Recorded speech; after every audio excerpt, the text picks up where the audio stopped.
একাদশ শ্রেণী, বিষয় সংস্কৃত। তোমাদের ফার্স্ট সেমিস্টার সিলেবাসে আছে কৃপণ কপালী নামক নাটক। আজকে এই নাটকটি পড়াবো।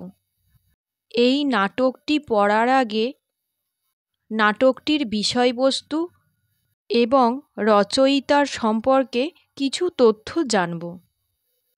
সংস্কৃত কাব্যকে দুই ভাগে ভাগ করা যায়, দৃশ্যকাব্য এবং শ্রব্যকাব্য।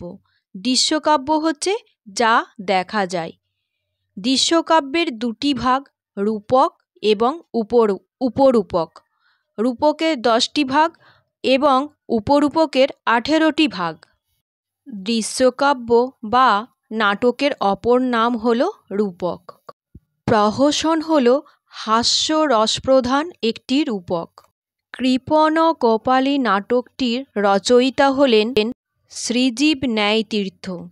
নাটকটির উৎস হল ত্রিপিটক চর্বণম নামক প্রহসন জাতীয় দৃশ্যকাব্য থেকে।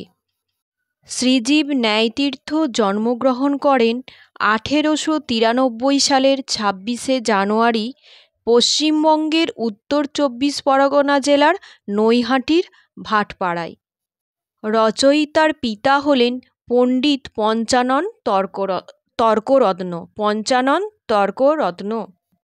এই নাটকে 5 জন চরিত্র আছে: কপালী নায়ক, রঙ্গিনী নায়িকা, মন্থরা দাসী, পঙ্গুরাম দাস বৈদ্য চিকিৎসক। গল্পের বিষয়বস্তু হল কৃপণ কপালী নাটকের নায়ক কপালী ছিল ধনলোভী এবং কৃপণ স্বভাবের।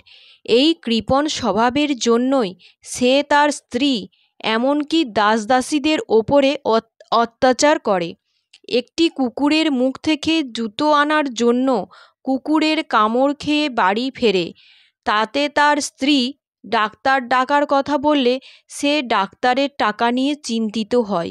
শেষ পর্যন্ত কুকুর কামড়ানোর জন্য ন্যূনতম চিকিৎসাও না করিয়ে ডাক্তারকে তাড়িয়ে দেয়, কিন্তু তবু তার আক্ষেপ থেকে যায় জুতো এবং ভাঙা ছাতার জন্য।